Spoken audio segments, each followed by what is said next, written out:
Bismillahirrahmanirrahim. Assalamualaikum warahmatullahi wabarakatuh.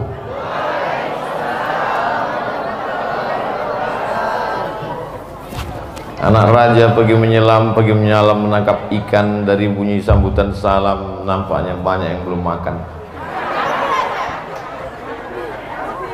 Mudah-mudahan semuanya sehat. Alhamdulillahirabbil alamin. Allahumma sholli ala sayyidina Muhammad wa ala ali sayyidina Muhammad. Yang sama-sama kita hormati Bapak Dr. Haji Lukman Hakim, Bapak Dr. Haji Amhar Nasution MAG, Al-Mukarram Ustadz kita bersama Fadilatul Ustaz Zulfikar Hajar Hafizahullah wa saddada khutah. Lalu kemudian hadir pula bersama kita Pak Camat, alim ulama, cerik pandai, tokoh masyarakat, hadirin hadirat, ladies and gentlemen, kepala buku ditempel semen. Ketawa lagi sih. Bapak-bapak, ibu-ibu yang dimuliakan Allah Subhanahu wa taala, kalau kita mati menghadap Allah, maka insya Allah rumah yang besar itu kira-kira dibawa mati atau tinggal? Tinggal. Gelang besar itu, saya sebut gelang, banyak pula yang tersinggung nanti. Semua yang kita cari, pergi pagi, pulang petang, siang malam, banting tulang, peras keringat, itu tinggal. Tapi ada yang diantara yang tinggal itu mengalir ke makam, ke kubur kita. Di antaranya adalah, inilah tanah ini. Ini yang punya tanah ini orang cerdas. Seandainya tanah ini dibuat mall di sini, duit banyak, meninggal orangnya, putus. Tapi begitu dibuat di atasnya ini ma'had tahfiz Al-Quran, Miftahul Husna. Miftah kunci, husna kebaikan. Miftahul Husna, kunci-kunci kebaikan didirikan di sini. Maka kalau orangnya masih hidup, dipanjangkan Allah umur, disehatkan badannya. Dan kalau orangnya sudah meninggal dunia, lapanglah kuburnya, teranglah barzakhnya sampai hari kiamat. Yang percaya silakan, yang tak percaya mati. Ada orang percaya bahwa mati itu ada, lalu dia mati. Ada orang tak percaya bahwa mati itu ada. Apakah dia percaya tak percaya membedakan? Tidak, sama-sama mati. Bedanya apa? Orang yang percaya bahwa dia mati, dia hidupkan bekal untuk mati, maka setelah mati dia akan tetap hidup. Dia cuman hanya beda dari atas tanah ke dalam tanah. Apakah orang mati itu masih bisa merespon, Pak Ustadz? Ya, mana buktinya orang mati itu bisa merespon? Makanya kita diajarkan kalau lewat di kubur membacakan doa, Assalamualaikum ya ahlad diyar minal mu'minin wa inna insyaallahu bikum lahiqun yarhamullahul mustakhirina wal mustaqdimin as'alullah lana wa lakumul afiyah. Panjang doanya Pak Ustadz ya. Begitu yang ada dalam hadis. Tapi kami diajarkan, Ustadz kami pendek aja, Assalamualaikum ya ahlal kubur. Itu doa singkat daripada mulut tak berbunyi sama sekali. Ustadz-ustadz kita dulu, ulama-ulama kita dulu mengajarkan Islam itu simple, singkat, supaya jamaah tak lari, tidak mau mempersulit orang. Yassiru, berikan kemudahan. La tu'assiru, jangan persulit orang. Ustadz, ya, kalau lewat di kubur apa bacaannya Ustadz? Assalamualaikum ya ala diyar minal mu'minin wa inna insyaallah bikum lahiqun yarhamullah mustaqdimin wal mustakhirin nas'alullah lana wa lakumul afiyah. Tak jadi dia masuk Islam. Susah kali lah Islam ini, panjang kali doanya, dikasihnya kemudahannya. Apa doanya Ustaz? Assalamualaikum ya ahlal kubur. Mana mungkin kita salam ke batu nisan? Untuk apalah kita salam ke batu? Saya mengucapkan salam itu ke orang. Assalamualaikum warahmatullahi wabarakatuh.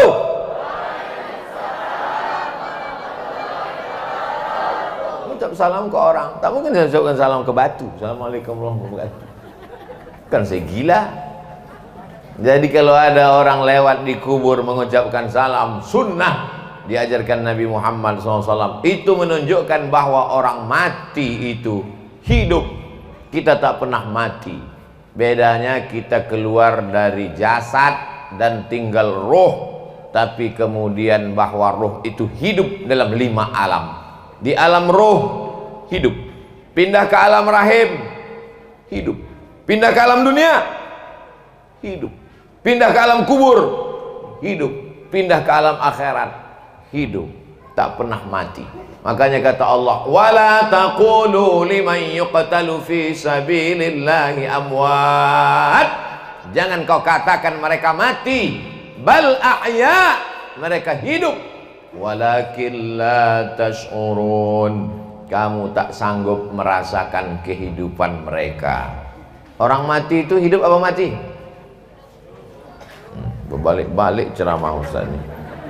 Yang udah sarapan aja bingung, apalagi yang belum. Al-Kayyis, orang yang cerdas, bahasa Arabnya Kayyis, bahasa Inggrisnya smart. Siapa itu orang yang cerdas?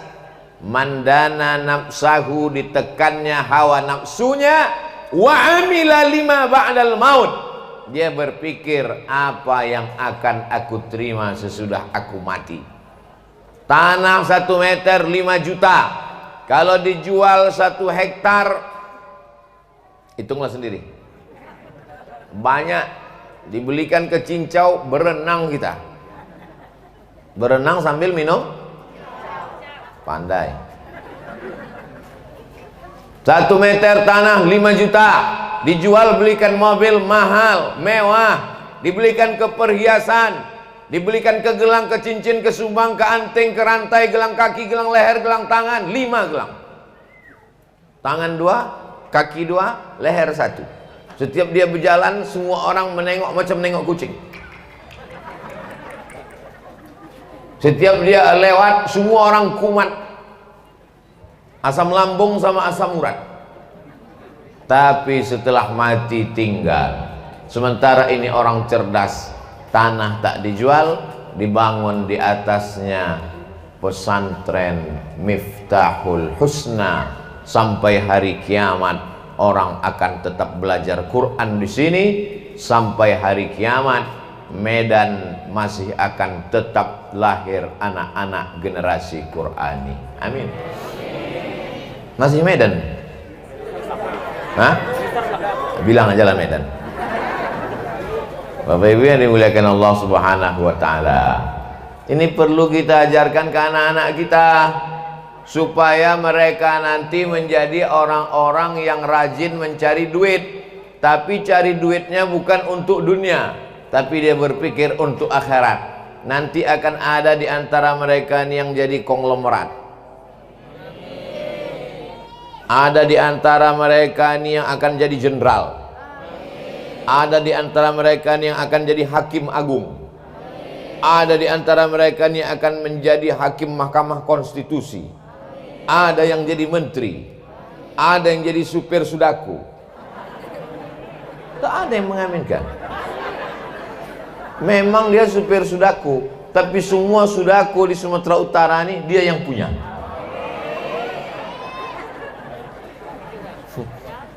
Apa ibu yang dimuliakan Allah? Masih sudaku namanya di Medan. Dulu waktu saya sekolah di Al-Wasliyah, Jalan Sesingamangaraja, Simpang Marendal, Muallimin, itu 2 sudaku sama kocan. Kata orang sekarang sudah berubah namanya jadi angkot. Bapak Ibu yang dimuliakan Allah Subhanahu wa taala, ajarkan ke anak kita kau mesti kaya. Kalau kau kaya, beli tanah, bangun pesantren. Kalau kau kaya, beli tanah, buatkan sekolah yatim dan duafa. Kalau kau kaya punya tanah, buatkan rumah jompo gratis. Kalau kau kaya punya tanah, bangunkan rumah sakit Islam. sehingga tidak lagi orang ngantri panjang. Ibu-ibu hamil ngantri sampai melahirkan di tempat ngantri. Nama anak Antriwati.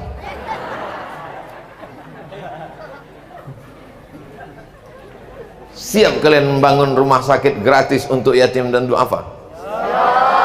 Mantap. Itu pula enaknya zaman pakai masker nih.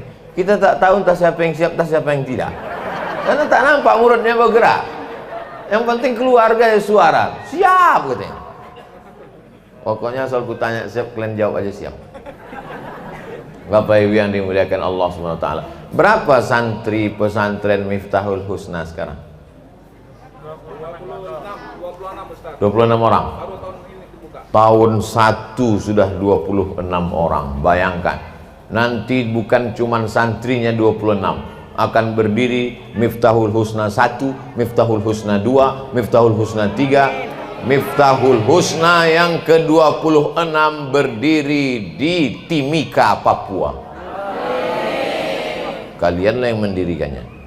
Aku cuman meresmikan aja nanti.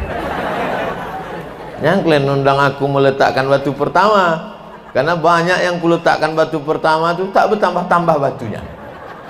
Tapi undanglah aku dalam rangka peresmian pesantren Miftahul Husna yang ke-26 di Papua. Diundang Ustadz Abdul Somad. Setuju atau tak setuju? Setuju. Begitu otak cerdas, berpikir untuk masa depan. Siapa yang kita ikut berpikir? Jangan pikir panjang-panjang Ustadz. Kita pun mau mati Ustadz. Laqad kana lakum fi Rasulillah uswatun hasanah. Memercik api waktu digali tanah, belaga cangkul itu sama batu, keluar api. Takkan mungkin batu belaga sama cangkul keluar cendol. Waktu belaga batu itu sama cangkul keluar api. Apa yang kau lihat ya Rasulullah? Dalam percikan api itu kulihat Yaman kalian bebaskan. Waktu itu Yaman belum Islam. Memercik kedua, kulihat Syam kalian bebaskan. Memercik ketiga, kulihat Rum kalian bebaskan. Apa maksud Nabi? Kalian akan mengislamkan Yaman, kalian akan mengislamkan negeri Syam, kalian akan mengislamkan Rum. Visi misi ke depan. Begitu visioner, memandang masa depan dalam genggaman. Alhamdulillah, Nabi tidak omong kosong. Yaman, sekarang Yaman itu Islam apa tak Islam? Islam. Syam itu sekarang Islam apa tak Islam? Islam. 4 Syam itu sekarang 4. Yordania, Suriah, Palestina, Lebanon. Rum itu yang belum Islam. Rum itu mana? Eropa. Sebelum hari kiamat, Islam akan berkumandang azan dari menara Eiffel, insyaallah. Amin. Itu makanya orang ketakutan terhadap Islam ini, karena ada seorang Yahudi laki-laki bernama Bernard Lewis. Siapa namanya? Bernard Lewis. Ketik di Google, Bernard Lewis. Tak ada orang Islam namanya Bernard Lewis. Kalaupun ada, so much. Abdul Somad. Kata Bernard Lewis, Eropa akan Islam dalam 50 tahun ini. Analisanya dari mana? Orang Turki pindah ramai-ramai ke Jerman, dan sekarang orang Turki paling banyak di Jerman. India, Pakistan, Bangladesh banyak pindah ke Inggris. Terbukti prediksinya, wali kota Inggris sekarang orang Islam, menang pilkada di Inggris. Tunisia, Aljazair, Perancis banyak pindah ke Tunisia, Aljazair, Maroko, migran ke Perancis. 3 negara besar, Perancis, Jerman, Inggris diisi orang Islam. Dan orang Islam kalau sudah menempati di suatu daerah beranak pinak, karena prinsipnya banyak anak banyak rezeki. Orang Barat tak mau punya anak. Sampai hari ini Rusia memberikan beasiswa S1, S2, S3 bagi siapa yang mau punya anak. Jerman akan dikasih beasiswa sekolah gratis S1, S2, S3 siapa yang mau punya anak. Karena mereka tak mau punya anak. Dia maunya kumpul kambing dan kumpul kerbau. Kumpul kebo, pulang. Sudah jadi lagu Indonesia, Cinta Satu Malam. Tak mau dia punya anak. Saya pernah satu mobil jemputan di salah satu perusahaan pulp and paper, pabrik kertas di Riau. Pas saya di depan, saya lihat ada bule di belakang. Where are you come from? Dari mana? Saya tanya. Kata dia, Switzerland. Oh, are you married? Apa kau sudah nikah? Kata dia, no married, no child, no time for child. Tak ada waktu untuk punya anak. Anak hanya buang-buang waktu saja, kata dia. Terbukti Islam menguasai Eropa pertama karena populasi penduduk. Yang kedua karena dia sendiri mati disebabkan oleh virus HIV AIDS. Waktu itu belum ada corona lagi, ditambah lagi corona. Habis, mati, punah, musnah. Islam berkembang bukan dengan pedang. Islam berkembang bukan dengan meledakkan kedutaan. Islam datang dengan keramahan dan senyuman, dengan ilmu pengetahuan. Maka terbukti nanti 3 janji Nabi. Yaman Islam, Syam Islam, Rum Islam sebelum hari kiamat. Maka karena ketakutan Islam ini akan bangkit, lahirlah apa yang disebut dengan takut terhadap Islam. Nama istilahnya Islamophobia. Phobia artinya takut.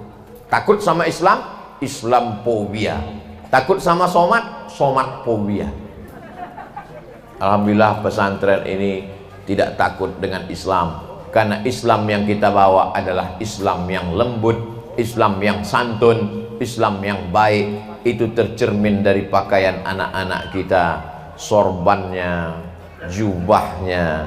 Abdul Somad kenapa tak pakai sorban, kenapa tak pakai jubah, kenapa tak pakai? Saya dibawa dari jalur-jalur belakang.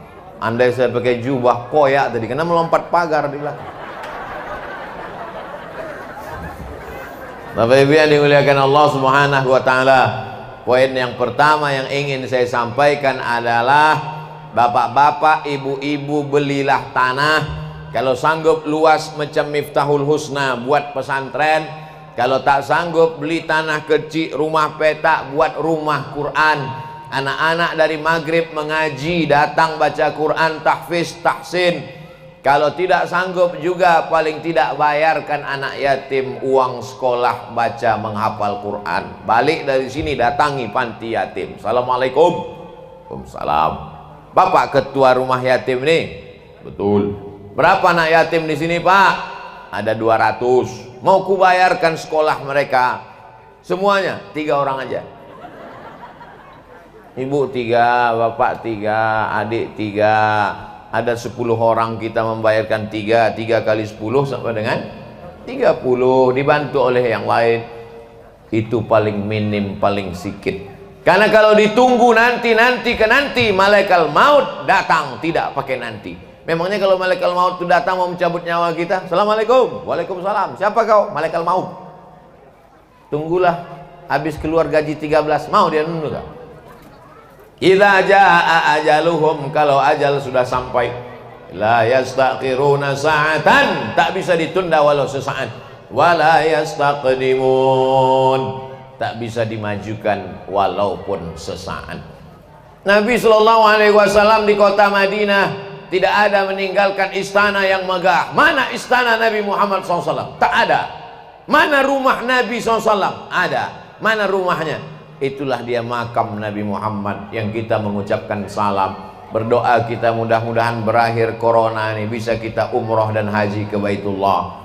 Mengucapkan salam, assalamu alayka ya Rasulullah, assalamu alayka ya Nabi Allah, assalamu alayka ya Safwatallah, assalamu alayka ya khaira khalqillah, assalamu alayka ayuhan Nabi wa rahmatullahi wa barakatuh. Anak cucu kita bisa ke Baitullah, amin ya Rabbal. Tak ada Nabi meninggalkan apa-apa, tapi tapak tanah Masjid Nabawi itu adalah tanah yang dibeli oleh Nabi dan diwakafkannya. Sahabat mau mewakafkan tanah, dibeli oleh Nabi. Setelah dibeli Nabi, diwakafkannya. Nabi mau mengajarkan kita meninggalkan yang bermakna wakaf. Berapa kali kau ditempatkan menjadi kepala dinas, kepala badan, kepala kantor, jadi camat, jadi kapolres, jadi dandim. Selama kau bertugas di sana, adakah kau bangun musola agak satu? Adakah kau bangun pesantren tahfiz Quran agak satu? Kalau ada, alhamdulillah. Kalau belum ada, tunggu penempatan berikutnya. Tunaikan isi ceramah hari ini. Setuju?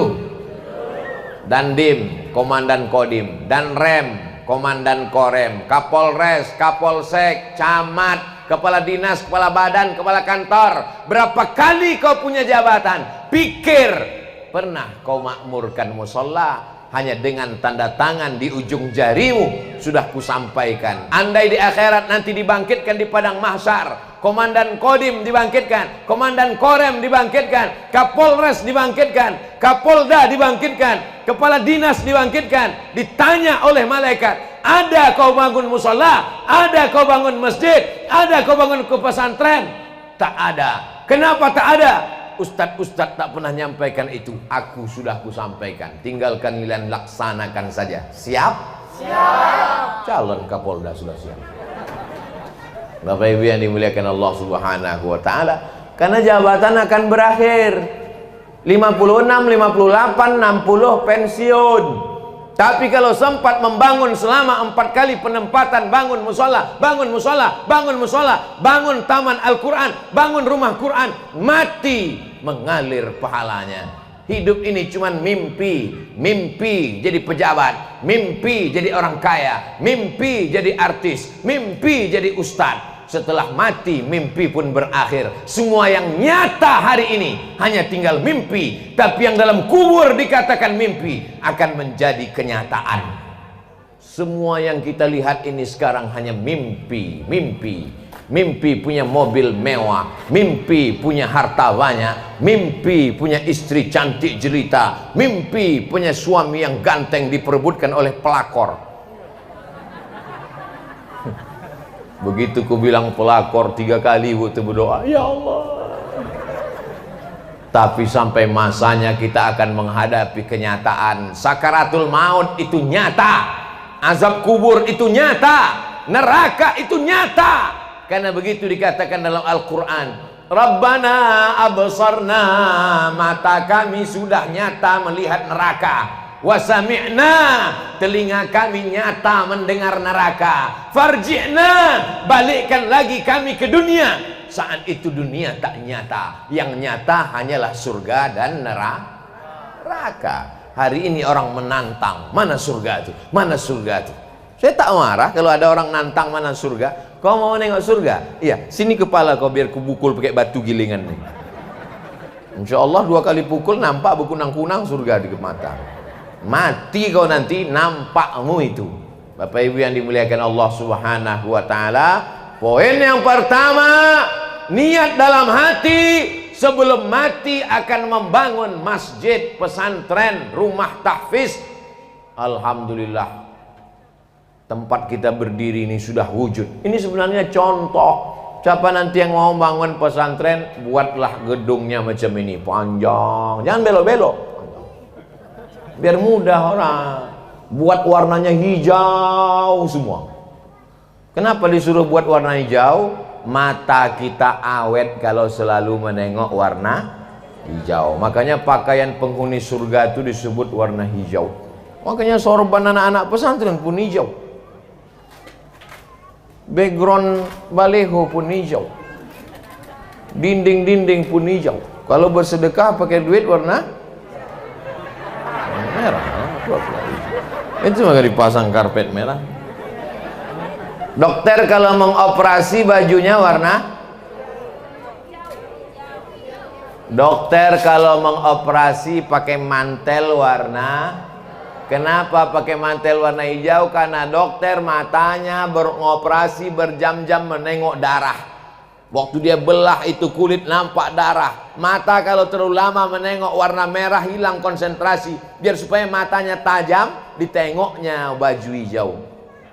untuk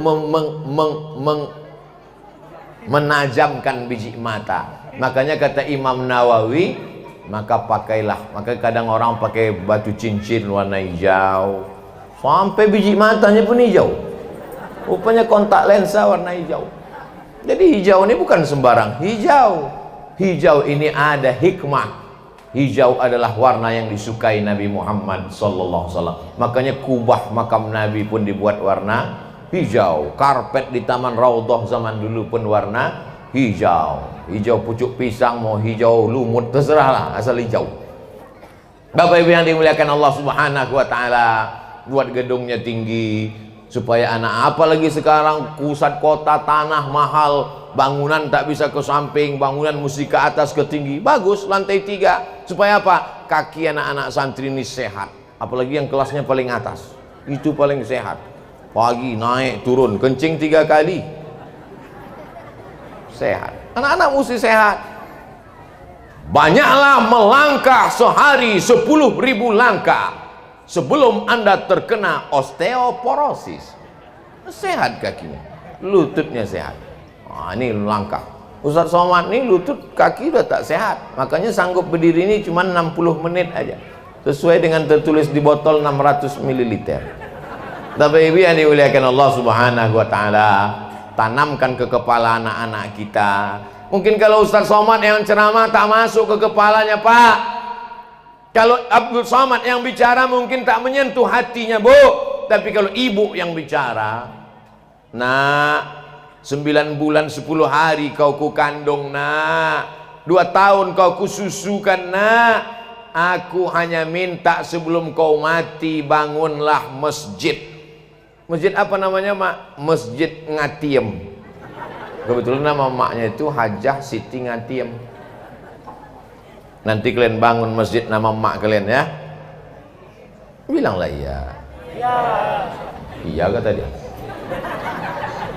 26 masjid akan berdiri atas nama emaknya. Nama ayahnya, kalian bangunlah, adik kalian lah. Bapak Ibu yang dimuliakan Allah Subhanahu wa taala, kalau ibu yang berkata masuk ke kepalanya, menyentuh jantung hatinya, insya Allah akan diamalkannya. Kalau rezekinya tak sampai Pak Ustadz, niatnya sudah sampai. Innamal a'malu bin. Begitu ibu kalau menasihati anak. Ini ada juga mak-mak di zaman sekarang. Nanti kalau kau sudah lulus, habis tamat pesantren ini, kau kuliah S1, habis itu PNS, kau belikan mak gelang kaki sebesar jari-jari sepeda ya. Habis, Bu. Cobalah kita berpikir panjang, pesankan kepada dia yang baik-baik. Jadi saya datang ke pesantren Miftahul Husna ini tak perlu mencari contoh jauh-jauh. Ngapain kita cari contoh jauh? Langsung di sini ada nyata, cantik dan indah. Miftahul Husna. Poin yang pertama. Ini yang pertama nih. Tadi saya mulai ceramah setengah 10, sekarang jam 10. Setengah jam poin yang pertama, anak-anak kita, bapak ibu mesti kaya supaya membangun pesantren, masjid, rumah tahfiz, panti asuhan, jompo dan lain sebagainya. Ustadz Somad ada membangun, ada, tapi tak bisa cepat-cepat karena saya tak berani mengambil duit umat. Sudah berapa banyak saya ceramah dari Sabang sampai Papua, sampai Sydney, Melbourne, Australia, sampai ke Hong Kong, tak jadi masuk airport aja. Pernah saya bawa kresek, jamaah marilah kita bersedekah, kumpulkan duit, kumpulkan duit. Udah itu ku bawa duit itu ke Pekanbaru untuk ke pesantrenku. Ada pernah ku buat gitu. Kalau saya tablik akbar di Medan, duit orang Medan baliknya ke Medan. Kalau saya tablik akbar di Aceh, duit orang Aceh balik ke Aceh. Tak pernah saya bawa duit orang Aceh, duit orang Medan, duit orang Palembang saya bawa ke Pekanbaru. Itu bukan cara Abdul Somad. Cara saya adalah bagaimana masyarakat berwakaf, berinfak, bersedekah, dibangunnya di situ. Begitu saya ceramah tentang tanah wakaf mengalir setelah mati, masjid besar di atas tanah wakaf mengalir setelah mati. Datang jamaah ke Pekanbaru. Assalamualaikum Ustaz Abdul Somad. Waalaikumsalam. Saya senang betul dengan ceramah Ustaz, tersentuh hati saya. saya mau mewakafkan tanah 1 hektar Pak Ustadz, strategi di pinggir jalan. Dalam hati saya, mantap nih bangun pesantren nanti. Di mana itu Pak? Di Langsa. Di Langsa. Gimana kita mau datang dari Pekanbaru ke Langsa naik pesawat 2 kali nyambung? Akhirnya saya serahkanlah ke alumni Timur Tengah yang ada di Langsa. Assalamualaikum. Waalaikumsalam. Ingat lagi sama Abdul Somad, kita sama-sama di Kairo dulu. Ingat, itu ada orang Langsa mau ngasih tanah 1 hektar, kau kelola ya? Iya, jujur. Akhirnya dikelola, bangun pesantren. Begitu juga kalau saya ceramah di Medan, datanglah orang Medan ngasih tanah. Ustaz Somad, ini tanah mau kami wakafkan untuk Ustaz Abdul Somad. Aku tak bisa Pak, aku di Pekanbaru tinggal. Aku ke Medan ini setahun cuma 3 kali Pak. Bulan Januari, bulan Mei, bulan September. Jadi siapa yang mengelolanya? Ada tim saya di Medan. Alhamdulillah. Kalau dapat tanah wakaf, dicek dulu ke BPN, Badan Pertanahan Nasional. Cek titik koordinat. Begitu dicek tanah wakaf tadi, rupanya suratnya tumpang tindih, 5 surat.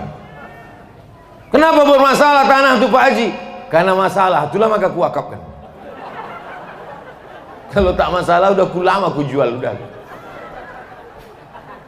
Makanya kita ini disuruh beramal. Wa ma umiru illa liya'budullah mukhlisin, ikhlas karena Allah Subhanahu wa ta'ala. Yang kuceritakan tadi itu bukan di Medan. Orang Medan ini ikhlas baik-baik semua.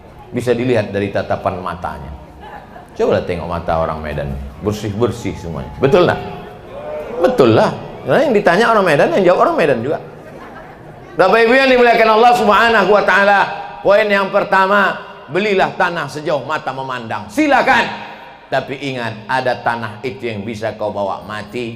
Itulah dia tanah yang kau wakafkan untuk pembangunan pesantren. Yang sudah berbuat alhamdulillah, yang belum berbuat insya, yang akan berbuat insya Allah, yang sudah aku kasih tahu tak juga mau buat, innalillah.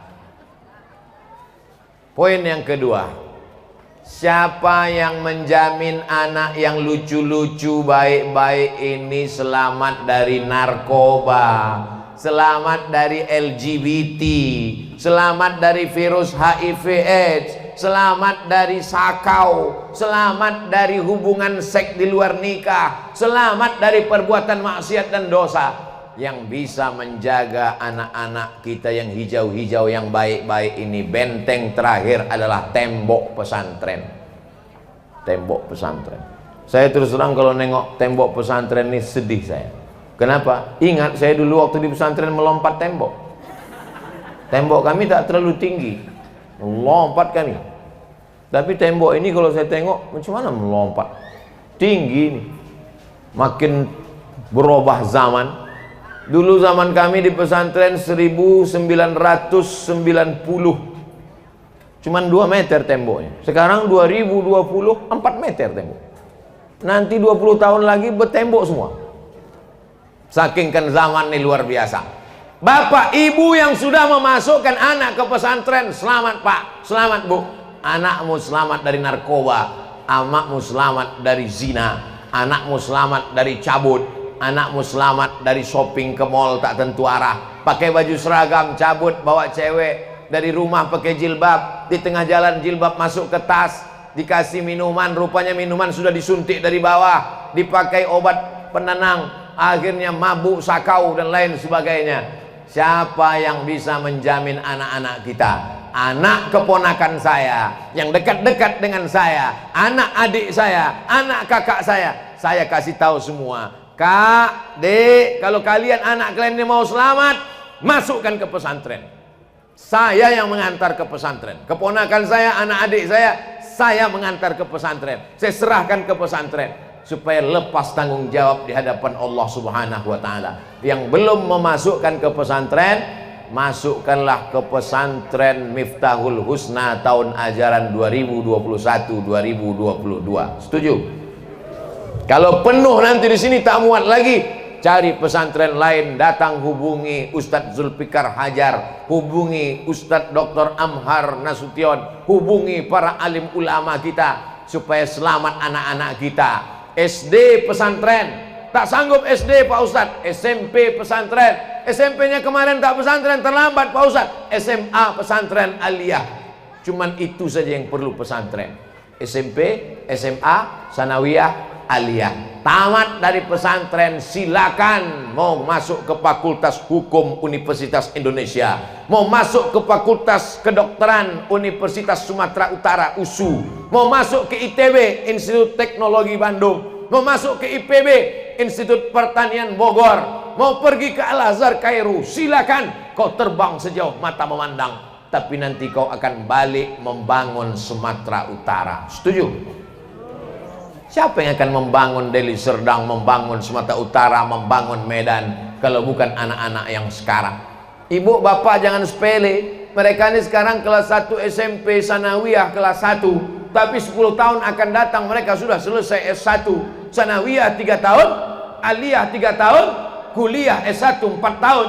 2020 dia kelas 1, 2030 dia sudah selesai S1. Maka mereka yang akan mencaleg menjadi anggota legislatif, menjadi wali kota, bupati, gubernur, menjadi kepala dinas, kepala badan, dan kepala kantor. Kalau hari ini anak muda SMP kelas 1 mabuk, sakau, pacaran, zina, narkoba, karaoke, game online, PlayStation, judi, insya Allah 10 tahun akan datang terpilihlah anggota legislatif yang sakau. Bayangkan kepala dinas, kepala badan, kepala kantor, bupati, wali kota, gubernur, polisi, tentara, komplit semuanya sakau. Apa yang akan terjadi pada umat ini? Jadi kalau mau menyelamatkan generasi 20, 30, 20, 40, itu mesti dididik dari sekarang. Saya bangga, kemana-mana pesantren saya datang, Mustafawiyah 12.000 orang santrinya. Perempuan saja 5.000. Dimasukkan saya ke santri perempuan, menengok 5.000 orang perempuan semua. Disitulah saya baru menengok perempuan paling ramai, 5.000 orang, tak ada laki-laki. Saya yang paling ganteng di situ. Hari ini santri kita 25 orang tahun ke-1, 26 orang tahun pertama, akan terbuka cabang di mana-mana. Kita sudah menyelamatkan anak-anak bangsa. Karena kita dihancurkan dengan narkoba, diimpor tiang listrik, tiang beton untuk ngecor jembatan, rupanya di dalamnya dipotong pakai gergaji besi, narkoba. Dibeli buah, di dalam buah itu pun mereka tanam juga narkoba. Tertangkap di kepulauan kemarin 1 ton narkoba. Siapa yang dirusak? Anak-anak muda kita. Karena kalau generasi muda ini rusak, maka kita mudah dijajah. Dulu Belanda menjajah dengan meriam, dengan senapan, dengan baja. Tapi sekarang penjajahannya dengan cara yang lembut dan halus, dengan racun-racun narkoba yang luar biasa. Akidah lagi dirusak dengan Ahmadiyah, dengan Syiah, dengan liberal, dengan sekuler. Maka kita di pondok pesantren diajarkan akidah Asy'ariyah, Ahlus Sunnah wal Jamaah. Kenakalan ini terbagi 2 Bapak Ibu. Yang pertama kenakalan pemikiran sekuler, liberal, Syiah, Khawarij, Qadariyah, Mu'tazilah, Jabariyah, banyak merusak akal. Di sini akalnya dijaga. Jangankan isi kepalanya, kulit kepalanya pun dijaga dengan sorbannya. 2 lapis penutup kepalanya. Pertama ditutup dengan topi di dalam, setelah itu ditutup dengan sorban, setelah itu ditutup dengan rida, setelah itu ditutup dengan jubah. Badannya terjaga, kepalanya terjaga, hatinya terjaga. Jadi yang sudah mendaftarkan anak ke pesantren terjaga. Jangan sering-sering menjenguk anak di pesantren. Ini ada ibu-ibu nih menjenguk anak pagi, siang, malam macam makan obat. Sayang sama anak bukan diletakkan anak di celah ketiak. Sayang sama anak bukan dikasih 1 kamar. Di dalam kamar ada TV, dalam kamar ada laptop, dalam kamar ada handphone. Bukan itu bentuk sayang kepada anak. Sayang anak, serahkan dia ke pondok pesantren. Bukan menyiksa anak, bukan menderita meletakkan anak di pesantren, tapi belajar bagaimana dia belajar hidup. Saya baru sadar itu sekarang Bapak Ibu. Dulu pun waktu tinggal di pesantren sore-sore temenung juga di bawah pokok melinju. Jangan-jangan aku ini anak angkat. Sampailah hati Oma ini dicampakkannya aku ke pesantren. Tempat tidur baru boleh dijamah kasurnya jam 10 malam. Tak ada boleh memegang kasur. Satu kamar 20 orang macam susun sarden. Jam 10 malam baru boleh pegang kasur. Kalau jam 8 dipegang, ditulis sama jasus, besok dilaporkan ke Kismut Ta'lim. Dipanggil oleh kepala sekolah, dipanggil oleh mudabbir. Begitu disiplin diajarkan. Di rumah enak betul makan, tinggal menyendok nasi duduk di meja makan. Begitu di pesantren tegak berdiri, santrinya 1.800 orang. Tegak berdiri. Saya sampai sekarang, dulu kalau makan ikan itu tak bisa kalau ikan itu dingin, mesti panas dia. Kalau ikan itu dingin minta panas kan. Begitu di pesantren dipegang ikan itu dingin macam hidung kucing. Rupanya gorengnya kemarin pagi. Karena santri ramai. Beruntung anak-anakku santri Miftahul Husna tahun pertama 26 orang, masih disayang, masih dimanja. Tapi kami dulu ramai luar biasa. Tapi belakangan baru saya paham, sesungguhnya orang tua yang sayang adalah orang tua yang meninggalkan anak di pesantren. Quran yang ada di Medan, yang ada di Pekanbaru sama dengan Quran yang ada di Kairo. Kitab Sahih Bukhari, Sahih Muslim yang ada di Medan, di Pekanbaru, di Riau sama dengan ada yang di Kairo. Lalu kenapa jauh-jauh belajar ke Mesir? Belajar hidup. Bagaimana cara belajar berinteraksi dengan orang banyak, bagaimana cara merantau, menyesuaikan diri, mengatur ekonomi, belanja, belajar hidup. Jadi Bapak Ibu, penyakit anak-anak sekarang bukan tak ada belanja, tapi tak tahu bagaimana menggunakan uang belanja. Bukan tak ada fasilitas, tapi tak tahu bagaimana menghormati fasilitas. Makanya beda anak orang kaya dengan anak orang miskin menyikapi mobilnya. Anak orang kaya menyikapi mobil cuek saja, karena dia tidak mendapatkan itu dengan perjuangan. Tapi orang yang biasa-biasa saja, karena dia belajar hidup. Belajar buku mudah, tinggal baca saja. Belajar komputer mudah, belajar handphone paling mudah. Tapi belajar hidup inilah yang sulit. Maka ketika Bapak Ibu meletakkan anak di pesantren, sedang mengajarkan mereka bagaimana menjalani hidup. Kalau dikirim nanti mereka ada di antara mereka yang ke Mesir, ada di antara mereka yang ke India, ada di antara mereka yang ke Yaman, ke Darul Mustafa tempat Habib Umar bin Hafiz, ada di antara mereka yang pergi ke Maroko.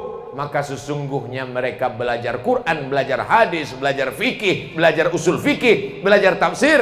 Tapi di samping itu sebenarnya bagaimana mereka belajar hidup, karena kita tak bisa hidup tetap bersama dengan mereka. Sesayang-sayangnya ibu dengan mereka, ibu akan mati, Bu. Sesayang-sayangnya bapak dengan mereka, bapak akan meninggal, Pak. Tahun 2030, 2021, 2030, 2040, saat muda-mudanya mereka. Kalau hari ini umur mereka 15 tahun, 2040 mereka berumur 35 tahun. Masa muda yang luar biasa. Apa ada yang menjamin bahwa ibu bapak hidup lagi di tahun 2040 itu nanti? 2040 sebagian besar kita ini sudah tak ada lagi. Ustaz Abdul Somad masih ada. Waktu saya bilang masih ada, satu pun tak ada yang mengaminkan. Tadi dalam hatinya enak aja, dia aja yang hidup, oh mati semua. Saya berharap kita semua, andai kita hidup kita sehat walafiat, andai kita mati, matinya husnul hidup. Tak usah terlalu takut. Apa pula Ustaz tak takut? Buktinya Ustaz pakai cuci tangan, hand sanitizer, jaga jarak, pakai masker, 3M. Mencuci tangan, menjaga jarak, memakai masker. Itu usaha, itu ikhtiar. Itulah beda Ahlus Sunnah wal Jamaah dengan Jabariyah.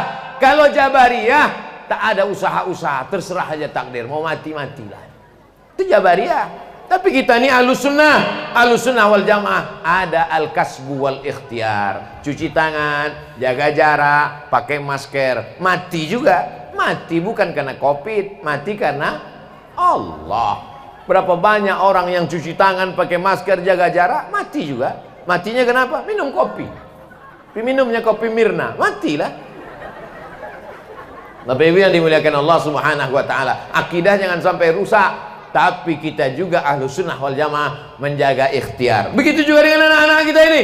Apa ikhtiar kita? Kasih makan halal, jangan kasih makan riba, jangan kasih duit korupsi, rusak otaknya. Nasiyatin kadzibatin khati'atin. Nasiyatin, ubun-ubun. Kadzibatin, pembohong. Khati'atin, salah.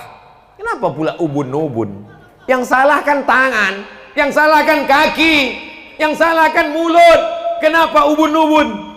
Orang makan duit hasil korupsi, hasil tipu, hasil bohong, dibelikan sepiring nasi uduk, nasi lemak, makan ayam penyet, ayam patah, ayam tulang, ayam hutan, ayam mati, ayam pop. Sepiring nasi berubah menjadi setetes darah. Sepiring lontong sayur yang bapak ibu makan pagi tadi, itu berubah menjadi setetes darah. Setetes darah masuk ke jantung, dari jantung menyembur ke otak. Di otak inilah semua perintah. Nasiyatin, otak ubun-ubun. Kadzibatin, penipu pembohong. Khati'atin, pelaku silap dan dosa. Gara-gara otak kena darah haram, maka mata, tangan, telinga, kaki ikut mengajak menjadi berbuat haram. Karena semuanya otak. Jangan sampai otak kita ini rusak. Otak, jangan sampai otak ini hitam. Anak-anak kita ini menghafal Quran, otaknya cerdas, tapi karena dikasih duit haram, gelap otaknya. Heran aku anakku nih Pak Ustadz. Kumasukkan ke pesantren sebulan lari, kumasukkan sekali lagi melompat dari pagar, kumasukkan bulan ketiga melompat dari lantai 1. Mana dia sekarang Pak? Entah kemana, hilang tak hilang. Bukan salah ibu mengandung, tapi salah bapak yang memberikan nafkah haram. Nauzubillah. Makanya kita perlu mencari rezeki yang halal. Kulu, makanlah min thayyibat, yang baik-baik. Wa anfiqu, bersedekahlah. Wa anfiqu, berwakaflah. Min thayyibat, yang baik-baik. Innallaha thayyibun, Allah maha baik. La yaqbalu illa thayyiban, Allah tidak menerima kecuali hanya yang baik-baik saja. Dibesarkan mereka dengan cara yang baik, santun, lemah lembut, dinyanyikan dengan solawat, tola'al badru alaina, dibacakan Al-Quran ke pangkal telinga, dibisikkan la ilaha illallah ke dalam jantung hatinya, dikasih makanan yang halal, disekolahkan ke Miftahul Husna. Habis itu dia kuliah, dapatnya rezeki melimpah, menikah dengan perempuan solehah, lahirlah anak-anak penghafal Quran. Itulah yang menjaga dunia ini tetap aman dan damai. Dari dulu sampai sekarang yang namanya baik buruk tetap ada. Ada Kabil, ada Habil, ada Namrus, ada Ibrahim, ada Fir'aun, ada Musa, ada Herodes, ada Isa, ada Abu Jahal, Abu Lahab, ada Muhammad sallallahu alaihi wasallam, ada haters, ada buzzer, ada penjahat. Ada anak-anak santriwan dari pesantren Miftahul Husna. Mereka akan menjadi penyeimbang alam dunia. Karena kalau orang jahat saja isi dunia, sudah lama tamat dunia ini. Selalu ada menjaga keseimbangan. Ada hitam, ada putih, ada terang, ada gelap, ada siang, ada malam. Maka yang menjaga keseimbangan itu kita. Walaula daf'ullahin nasa ba'duhum bi ba'din, kalaulah manusia ini tidak menjaga keseimbangan, sudah lama dunia ini rusak.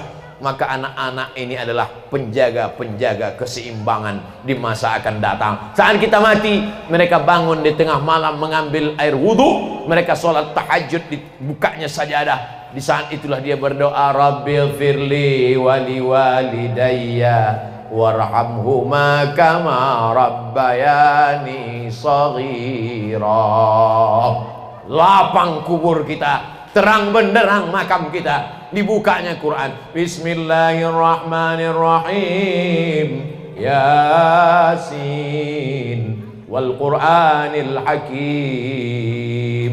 Innaka laminal mursalin ala siratim mustaqim. Tanzilal azizir rahim. Sampai habis. Itulah yang menjadi kebanggaan. Rumah besar tinggal, mobil mahal tinggal, cincin emas berlian tinggal. Kalau dia soleh, mereka akan jualkan itu, diambilnya harta warisan. Tapi apa kata dia? Ini jatahku, tapi tak ku ambil bawa pulang ke rumah. aku wakafkan untuk pesantren, masjid, panti asuhan, anak jompo, orang tua jompo, anak tak mampu, maka itulah yang menjadi kekal abadi. Idza matal insan, kalau manusia mati menghadap Allah, inqata'a, putus, tapi ada yang tetap mengalir.